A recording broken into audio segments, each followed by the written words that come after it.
Assalamualaikum warahmatullahi wabarakatuh. Alhamdulillah, puji dan syukur kita panjatkan kehadirat Allah Subhanahu wa taala yang mana telah memberikan nikmat kesehatan kepada kita sehingga kita semua masih bisa melaksanakan pembelajaran hari ini dalam keadaan sehat walafiat. Alhamdulillah, kali ini kita akan meneruskan pembahasan kita mengenai Asmaul Husna beserta maknanya. Seperti yang kita telah pelajari pada minggu lalu bahwa Asmaul Husna yang akan kita bahas itu ada 7. Yang sudah kita bahas yang pertama itu adalah Al-Karim. Al-Karim artinya Allah yang Maha Mulia. Yang kedua, Al-Mu'min. Al-Mu'min apa artinya? Al-Mu'min itu adalah Allah yang Maha memberikan keamanan. Yang ketiga adalah Al-Wakil.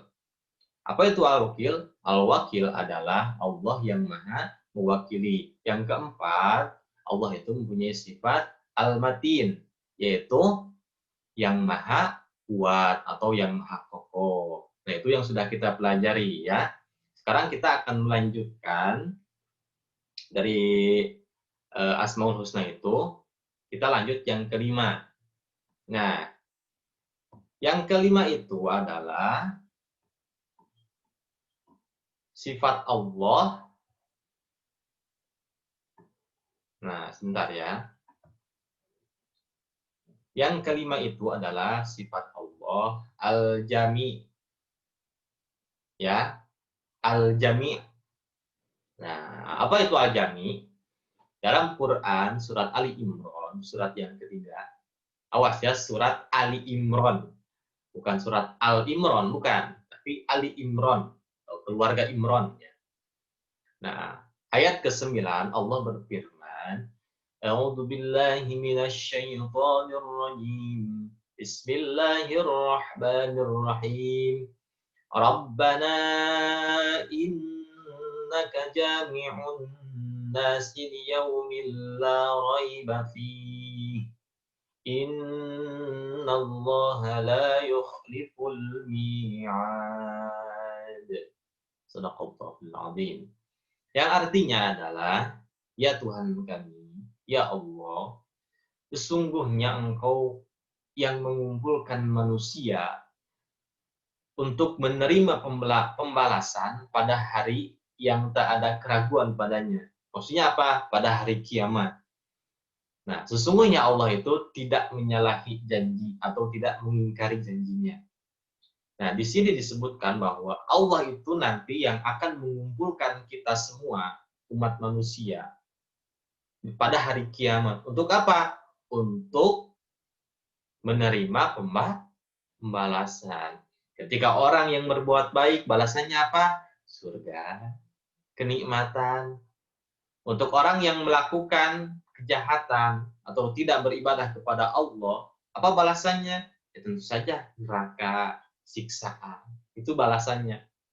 Kayaknya nanti itu kita akan dikumpulkan oleh Allah, semua yang ada di dunia ini, makhluk hidup, itu akan dikumpulkan oleh Allah. Ya, makanya Allah itu yang Maha mengumpulkan. Apakah Allah mampu? Tentu saja mampu.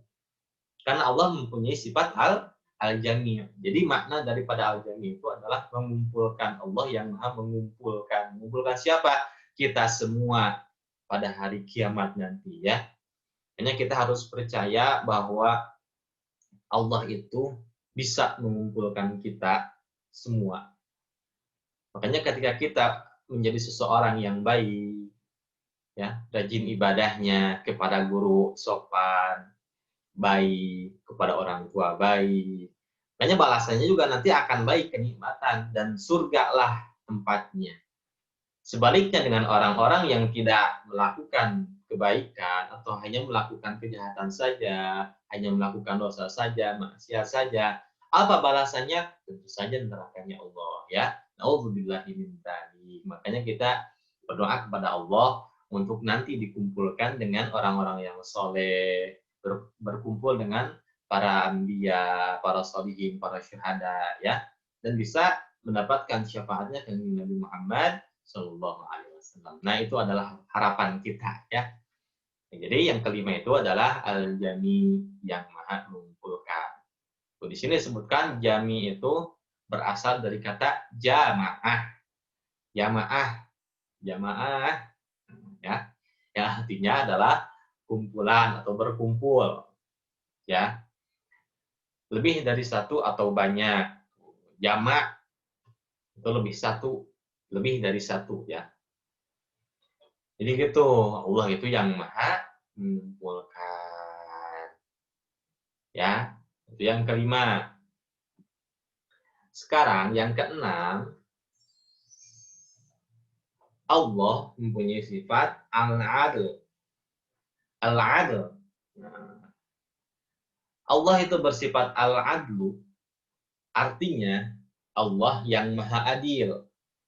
Nah, dalam kamus bahasa Indonesia, kamus besar bahasa Indonesia, adil itu adalah sama berat. Jadi ketika beratnya sama, yang satu 50 kilo, yang satu 50 kilo, nah itu adil disebutnya dalam KBBI ya, kamus besar bahasa Indonesia. Jadi tidak ada berat sebelah, nggak ada itu. Jadi seimbang aja. Nah itu dalam kamus besar ya, bahasa Indonesia. Nah, maksud Allah Maha Adil itu adalah Allah adalah zat yang memelihara kewajaran atas berlanjutnya eksistensi. Maksudnya apa? Jadi Allah itu memberikan nikmat itu kepada semuanya. Mau yang Islam, mau yang non-Islam, semuanya diberikan kenikmatan. Makanya Allah disebut adil. Karena mereka juga ya makhluk hidup sama seperti kita, gitu kan? Akan tetapi adilnya Allah itu berbeda. Ketika misalkan kita sebagai umat Islam, tapi diberikan cobaan yang sangat berat, diberikan godaan yang sangat berat, itu kan, diberikan ujian masalah yang sangat berat, ya. Akan tetapi orang yang dari luar Islam misalkannya mempunyai kenikmatan yang lebih, diberikan pekerjaan yang baik, ya. Awas, adilnya Allah di sana itu berbeda. Ya, Allah memberikan cobaan kepada kita untuk apa? Untuk menaikkan derajat keimanan kita. Agar apa? Agar kita terus mengingat kepada Allah. Makanya Allah memberikan kita masalah, memberikan kita ujian. Itu untuk apa? Untuk meningkatkan nilai ketakwaan kita. Ya, makanya justru Allah itu adil memberikan kita seperti itu. Kalau kita diberikan hanya kenikmatan saja, tidak diberikan ujian, tidak diberikan masalah, nanti justru kita akan melupakan Allah yang memberikan segalanya. Ya, makanya Allah itu maha adil sekali. Kalau kita bisa mentafakurinya, ya, kita bisa menerima dengan hati yang lapang, itu kita akan berpikir bahwa oh Allah itu adil. Allah memberikan kita masalah, ujian, berbagai macam ujian yang kita lalui dalam kehidupan ini. Kalau kita menerimanya dengan lapang dada, justru kita akan berpikir bahwa Allah itu adil kepada kita dengan memberikan masalah itu. Ya, misalkan kita sakit, itu adil Allah itu. Ya, makanya Allah itu tidak akan memberikan suatu masalah kepada umatnya di luar daripada kemampuan umat tersebut. Makanya kita harus yakin, kita harus bisa bahwa kita itu mampu untuk menerima masalah-masalah tersebut, ya, mampu untuk melewati masalah tersebut. Nah itu, jadi Allah itu maha adil ya. Beda dengan adil kita, kalau adil kita itu harus sama, semuanya sama. Beda ya, Allah itu tidak seperti itu. Di balik keadilan Allah itu banyak hal yang tidak terduga, gitu kan. Nah itu ya, makanya kita harus terus berhusnudzon kepada Allah, terus semangat dalam menyelesaikan masalahnya, jangan sampai kita terbawa emosi, terbawa amarah, gitu ya. Nah itu sifat Allah al-adlu ya di sini ya, al-adl. Jadi Allah itu maha adil. Yang keenam tuh, awas jangan sampai lupa. Sekarang yang ketujuh adalah al-akhir. Allah itu mempunyai sifat al-akhir.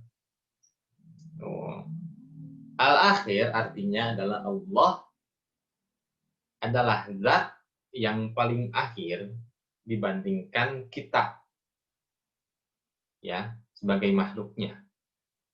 Tuh, di sini dalam Quran surat Al-Hadid surat ke-57 ayat ketiga, di sini disebutkan Bismillahirrahmanirrahim. Wal awwal wal akhir wal zahir wal batin wa huwa bikulli syai'in alim. Yang artinya adalah dialah yang awal dan yang akhir, yang zahir dan yang batin, dan dia maha mengetahui segala sesuatu. Jadi maksudnya yang awal dan yang akhir itu adalah Allah itu adalah yang pertama, yang utama sebelum adanya kita. Adanya Allah itu yang pertama sebelum adanya kita. Terus yang terakhir setelah kita meninggal semua, setelah kiamat. Allah itu yang akhir dan tidak akan pernah berakhir. Ya, tidak akan meninggal seperti kita, nggak akan itu ya. Jangan sampai kita berpikiran seperti itu. Dan jangan sampai kita berpikir bahwa oh, Allah itu dari mana ya awalnya? Jangan sampai seperti itu ya. Karena pertanyaan-pertanyaan seperti itu tidak memiliki jawabannya, tidak ada jawabannya. Bahkan pertanyaan pun tidak ada itu. Untuk pertanyaan seperti itu ya. Yang penting kita meyakini aja bahwa Allah itu adalah yang awal dan yang akhir, yang zahir dan yang batin. Ya. Itu. Jadi Allah itu adalah yang maha akhir. Nah, itu ya. Nah, itu adalah Asmaul Husna yang kita bahas dari 99 itu. Kita hanya bahas 7 saja ya. Awas, ini harus dihafal. Karena apa? Karena ini tuh ada dalam ulangan nanti ya. PTS mungkin sebentar lagi kita akan PTS minggu depan nantinya. Nah, ini harus bisa dihafal. Nah, itu untuk Asmaul Husna dan maknanya. Sekarang kita lanjut ke dalam hikmah iman kita kepada Allah Subhanahu wa ta'ala, mengimani Allah Subhanahu wa ta'ala. Ini masih berkaitan dengan Asmaul Husna ya. Yang pertama, keimanan kepada Allah itu harus ditunjukkan dengan melaksanakan perintahnya, bukan hanya sebuah pengakuan palsu dengan lisan. Dan bukan Islam KTP-nya ya. Jadi kita itu jangan sampai disebut sebagai Islam KTP. Jadi Islamnya itu hanya ada di KTP aja. Disuruh sholat gak mau, disuruh belajar gak mau, disuruh puasa males gitu kan. Jangan sampai seperti itu. Jadi ketika kita beriman kepada Allah ya kita harus menunjukkan dengan cara apa? Ya kita beribadah, menuruti berbagai macam perintah-perintahnya kan. Nah, itu adalah disebut sebagai iman kepada Allah. Itu hikmah yang pertama ya. Yang kedua adalah Allah memiliki Asmaul Husna dan kita diperintah untuk berdoa dengannya. Berdoa dengan menggunakan Asmaul Husna tersebut.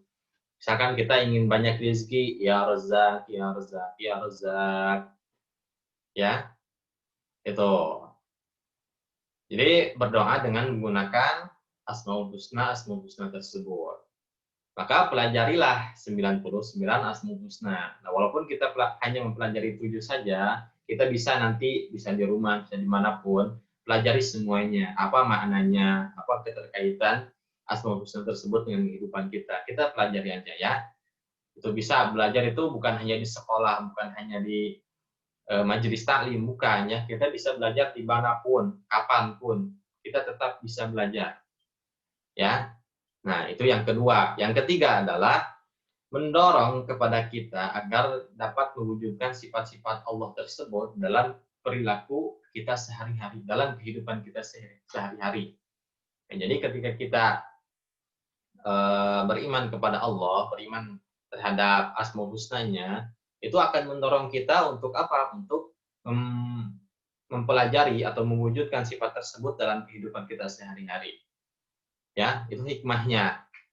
Itu yang ketiga. Yang keempat adalah Allah Maha Mulia, maka jadikanlah diri kita itu sebagai khalifah Allah yang memiliki keluhuran budi atau memiliki sifat yang baik. Itu ya, sifat yang mulia, yang baik. Itu adalah hikmah daripada Al-Karim. Sekarang Al-Mu'min yang memberikan keamanan, maka jadilah khalifah Allah, kita harus jadi sebagai khalifah Allah, ya, yang dapat memberikan keamanan untuk makhluk lain, memberikan penjagaan terhadap orang lain, terhadap makhluk lain, terhadap binatang sekalipun, kita harus bisa menjaganya dengan baik, jangan sampai dirusak, jangan sampai dijadikan permainan saja, ya, jangan sampai itu. Jadi kita itu harus memberikan rasa aman terhadap orang lain, ya, terhadap makhluk hidup semuanya, binatang sekalipun, semut yang kecil sekalipun, itu harus diberikan keamanan, jangan sampai ditindas, ya, karena semut itu kecil kita tindas nggak boleh, ya. Terus semut itu tetap makhluk hidup yang harus kita jaga keamanannya. Itu ya. Nah, terus yang keenam adalah Allah memiliki sifat al-wakil, Maha menolong, ya. Maka hiduplah dengan optimis karena Allah akan menolong kita yang mengalami masalah dalam tugasnya. Kita optimis aja, ya, kita belajar optimis aja, ngerti gak ngerti, bisa gak bisa, optimis aja terus, ya. Karena nanti Allah akan menolong kita. Asal apa? Asal kita berdoa kepada Allah, meminta kepada Allah. Untuk apa? Untuk menghilangkan masalah kita, diringankan masalah kita. Nah, itu adalah hikmah daripada sifat al-wakil yang bisa kita teladani dalam kehidupan kita sehari-hari. Terus al-matin yang maha kuat, ya. Maka jadilah manusia yang teguh pendiriannya dalam menegakkan kebenaran dan kejujuran. Nah, kita harus bisa menjadi seorang yang menegakkan keadilan, menegakkan kebenaran. Ini yang benar, ini yang salah. Nah, kita itu harus berani itu, ya. Harus berani. Kalau ada orang yang salah, ya kita tegur, kita kasih tahu, ya. Kalau kita mau menegakkan kebenaran, ya kita harus optimis, ya. Kita harus mampu untuk menegakkan kebenaran tersebut. Itu adalah hikmah daripada kita mempelajari sifat al-mati. Sekarang al-jami yang maha mengumpulkan. Maka bersiaplah untuk berkumpul di padang mahsyar, ya, untuk mempertanggungjawabkan amanah Allah kepada kita sebagai khalifah di muka bumi ini. Dan jadilah katalisator yang dapat mewujudkan persatuan dan kesatuan umat untuk terbentuknya satu kesatuan sistem kehidupan yang baik, ya. Nah, kehidupan yang baik ini maksudnya. Jadi kita itu nanti akan mempertanggungjawabkan amal ibadah kita di hadapan Allah Subhanahu wa taala yang Maha mengumpulkan kita nanti di padang mahsyar, Allah. Ya. Nah, itu adalah sifat al-jami'. Terus sifat Allah al-adil, jadilah manusia yang yakin bahwa Allah itu maha tahu apa yang kita butuhkan. Sehingga kita menjadi manusia yang siap mendapat ujian, syukur ataupun ujian sabar dari Allah Subhanahu wa taala. Nah, jadi kita itu harus meneladani dalam kehidupan diri kita bahwa kita itu yakin bahwa Allah itu tidak akan memberikan kita sebagai umatnya suatu masalah di luar dari kemampuan kita sendiri. Ya, kita harus meyakini itu. Allah memberikan kita ujian apapun, itu Allah yakin bahwa kita bisa melewatinya. Ya, makanya Allah itu akan tahu apa yang kita butuhkan. Allah itu sangat tahu.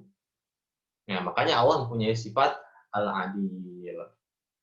Nah, sekarang yang terakhir adalah Allah mempunyai sifat Al-Akhir. Kita sebagai manusia tuh harus siap bertanggung jawab terhadap apa yang kita lakukan dalam rangka menjalani tugas kita sebagai khalifah di muka bumi ini, sebagai pemimpin di muka bumi ini, ya. Tuh, jadi itu. Nah, itu adalah Asmaul Husna beserta maknanya dan hikmah-hikmahnya yang bisa kita ambil dalam kehidupan dari kita sehari-hari. Nah, cukup sekian untuk hari ini. Semoga ini bisa bermanfaat, khususnya bagi diri kita. Kita semua bisa meneladaninya dalam kehidupan sehari-hari. Amin ya Allah, ya Rabbal Alamin. Dan semoga kita terus diberikan pemahaman oleh Allah, diberikan kekuatan dalam mempelajari ilmu-ilmu Allah, agar diri kita bisa memberikan yang terbaik dalam beribadah kepada Allah Subhanahu wa taala. Amin ya Allah ya Rabbal Alamin. Cukup sekian dan mohon maaf bila ada kata-kata yang kurang berkenan dan ayat Al-Qur'an yang tidak sesuai dengan kaidah ilmu tajwid. Mohon dimaafkan. Cukup sekian. Wassalamualaikum warahmatullahi wabarakatuh.